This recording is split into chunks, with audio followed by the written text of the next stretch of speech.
con mà mất tân này quanh ra ăn ấy thì ăn lại bữa thì u khăn mấy thì che khăn mấy dước tầm gọi thì chi nào như suy bằng là ăn lại bữa khăn mấy này tâm đắc là thằng đàn ông ăn lại nào đi chi cái mấy sắc hè ôi mất tân này quanh ra con mà lẽ nào chứ mà lẽ nào biết mình buộc bằng là sao u che khăn máy ba ca đã đi đã tròn chỉ tầm gọn thì chỉ ba can hóm mày hòa mát hòm lại chặt tròn mà mát hòm nào đi chiên tên mày sạch nào đi chiên để thức ăn chiên chiên nên nào hè lại dương mặt ngoài ra chân phần của con nghi ra hai phùng cho hè tầm tương ở đông để thức ăn trọng quán trọng răng mong hai sa hai rắc rìa ngoài về tầm tương là một chiêng bàn bồn cơ như nào ấy sắc nam ít nào bàn ấp lên là nào rong mà làm được và tí hốt nào quay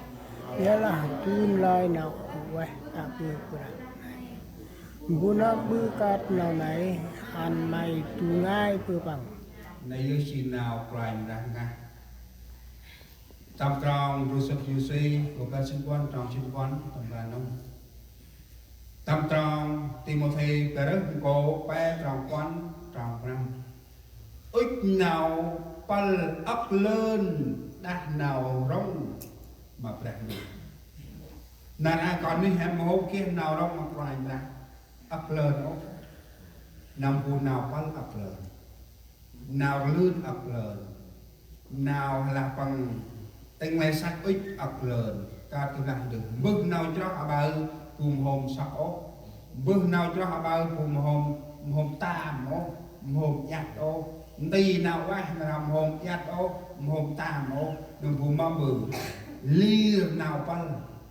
ly nào lươn ly nào đi xin tên mày sắc ít một hôm kia nào hay là bằng tì nào quá tì nào chi trong trăm bà tí nhốt nào bự quá bà tí chi ngông phù mọc nhốt nào bự quá bà tí chi ngông phù chiên phùng trong ngân để làm mong bự để tuôn lời nào quá phước mà nào đặt này bà tí phù anh hay phùng trong ngân bà tí hay chiên phùng hay là bằng phù anh hay gần nát xa phùng trong ngân bữa lại khôi nhôm giờ là luôn ấy tầm trâu người năm hè một hôm kia nào đi và dương mà ràng đủ đi chân ràng đủ co phùng cho hè nghi ra hè mòn đời hè ít lớn ta nạp ràng ra mô ngay nara nà mông để chút ai hè số họ luôn lòng nổ chỉ ấp nào chia thì ấp nào chia ta nạp còn đi hè ấp nào chia mà nạc xa hè ấp nào chia mà phun cho hè ta là hè một cái gì ra rồi mà cướp ra cướp tầm ba nào một cái nào quay tầm sắc chân đó rồi văn anh cướp ngoi này mà văn anh nào cướp chắc thì tinh thần cướp là mà một cái nào tập trung giờ là tôi có áo cướp một cái nào quay tầm sắc cái nào còn thất phong cái gì mình tầm sắc chân cướp thứ hai các cái sao mà cướp đông thì cướp của đồng tầm ba ấy nào thằng tầm ba một sắp tông mặc gì nhất thì coi hàng brown trên cung rô một brown chích machine chân cung brown phần bằng brown trên chân của anh đang đông chung leo nào đi xin hè áp mồm na hay ta nào kêu chân nào ta sát áp tên anh hay kêu nào đập bắn đập phải ta là tức lên ngôi chầm ra thì chân cung ra bằng tràn ra thì tầm nằm ra che phép là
dan prime dah num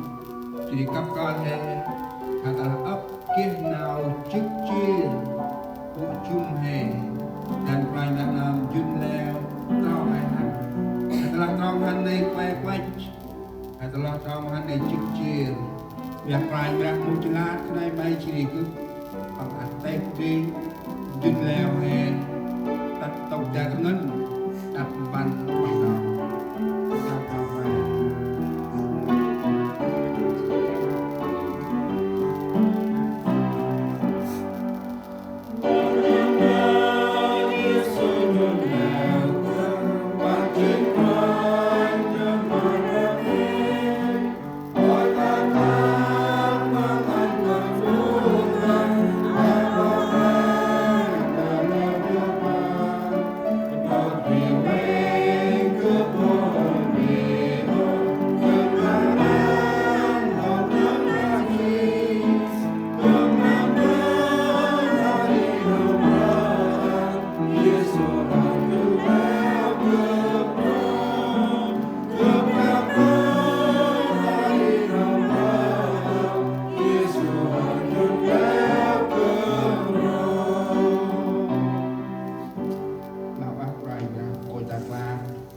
băng mà tay đi hay nằm bằng băng hem ram rau tới nom rồi áp nam hay với nạp lại mong nàng lên tụt ăn hết sâu ăn lòng nào tây hạ ấp nên từ hà mù sâu hay mong nàng óc nó coi cũng là như đường bò ăn hết sâu bước sọt rằng hay anh hãy vào cùng rằng bạn lại nào này của em mà còn anh ra nhà bữa sò cảnh của anh đang đi hay hỏi là nạp ra đúng bữa sò đi